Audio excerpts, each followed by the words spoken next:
হতে পারে তোমার ওই একটা ভাতের মধ্যেই বরকত থাকতে পারে, সুবহানাল্লাহ। হতে পারে ওই একটা ভাতের মধ্যে, এটা হলো কোনো একটা ভাতের অংশ।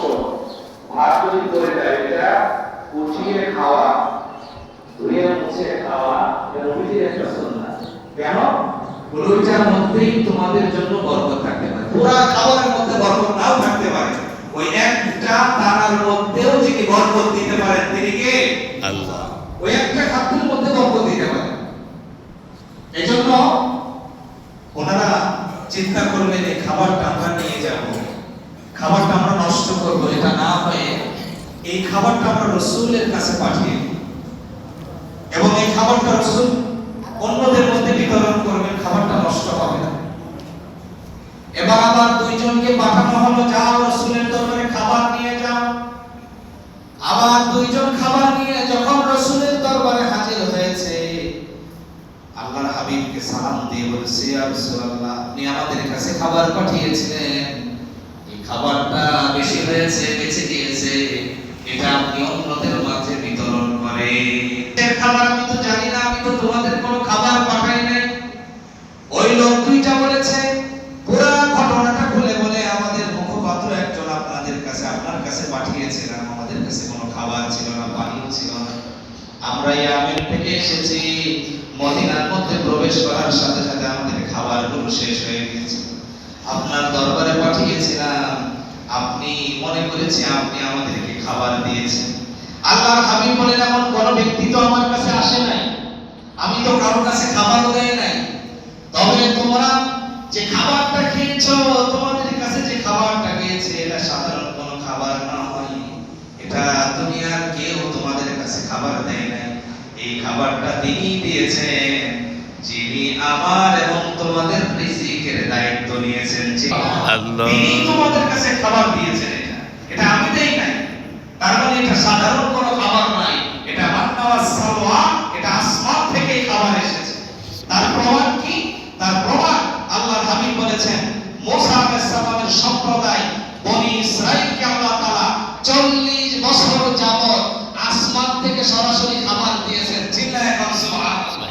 তৈরি করতে হয় না, নিজেরা পাকায়ে খাওয়া লাগে না, তাদের আসমান থেকে তাদেরকে আল্লাহ তাআলা 40 বছর গোশত, রুটি, এই খামচা ভর্তি খাবার আসমান থেকে আল্লাহ তাআলা সরাসরি ফেরেশতাদের মাধ্যমে পাঠিয়েছেন। যখন তারা বলেছে আসমানি খাবার আমাদের ভালো লাগে না, এক খাবার বারবার আমাদের ভালো লাগে, তখনই আসমান থেকে আল্লাহর খাদ্যটা সালওয়া, মান্না ওয়া সালওয়াটা বন্ধ হয়ে গেছে। আল্লাহর হাবিব বলেন, শুধু মুসা আলাইহিস সালামের সম্প্রদায় নয়, হযরত ঈসা আলাইহিস সালামের সম্প্রদায়কেও আল্লাহ তাআলা আসমান থেকে খাবার দিয়েছেন। গোশত, ভুনা করা মাছ, রুটি সহ খামচা ভর্তি খাবার আল্লাহ তাআলা আসমান থেকে দিয়েছেন। তার মানে আল্লাহ তাআলা প্রমাণ করেছেন, কোন মেহনত ছাড়াও আমি তোমাদেরকে খাবার দিতে পারি। কোন মেহনত ছাড়া। একটা পশু প্রাণী, তাদের কোনো ব্যবসা নাই, বিজনেস নাই, কিচ্ছু নাই, সকাল থেকে বের হবে, আল্লাহ তাআলা বলেন সন্ধ্যার সময় যখন ফিরবে, তাকে পেট ভরিয়ে তার বাসার ছানার জন্য তার মুখে করে খাবার আমি বাসায় পাঠিয়ে দিই সন্ধ্যায়। চিল্লায়ে কোন সুবহানাল্লাহ। তাদের কোনো ব্যবসা বিজনেস কিচ্ছু নাই।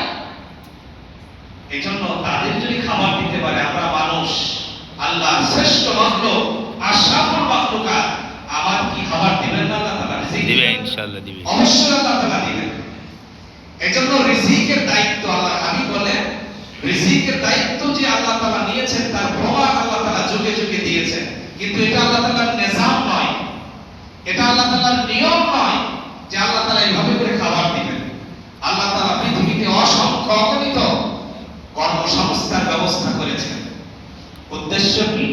বান্দারে জমিনের মধ্যে ছড়িয়ে দাও, জমিনের মধ্যে ছড়িয়ে ছিটিয়ে যাও, আমার অনুগ্রহ তালাশ করো। আল্লাহ তাআলা বলেন না আমার রিজিক তালাশ করো, আল্লাহ তাআলা বলেছেন আমার দয়া, আমার অনুগ্রহ তালাশ করো। সূরা জুমার মধ্যে আল্লাহ তাআলা বলেছেন, ফাইদা কুতিয়াতিস সালাতু ফান্তাশিরু ফিল আরদ ওয়াবতাগু মিন ফাদলিল্লাহ। ফাইদা কুদিয়াতিস সালাত, যখন নামাজটা শেষ হয়, কমপ্লিট হয়ে যায়, ফাইদা কুদিয়াতিস সালাতু ফান্তাশিরু ফিল আরদ, ও বান্দা তোমরা জমিনের মধ্যে ছড়িয়ে ছিটিয়ে পড়ো, ওয়াবতাগু মিন ফাদলিল্লাহ, আর আমার অনুগ্রহ তোমরা তালাশ করতে থাকো। তার মানে আমি যখন যাকে যতটুকু দয়া করব ততটুকু রিজিক আল্লাহ তাআলা পৌঁছায় দিবেন আমার কাছে। যারা কোন সুবহানাল্লাহ, সুবহানাল্লাহ। যতটুকু রিজিক আমার আছে, আমার ভাগ্যে আছে, ততটুকু রিজিক আমি পাবো। কিন্তু আল্লাহর শর্ত হলো তোমরা আমার দয়া তালাশ করো, আমার অনুগ্রহ তালাশ করো, রিজিক নয়।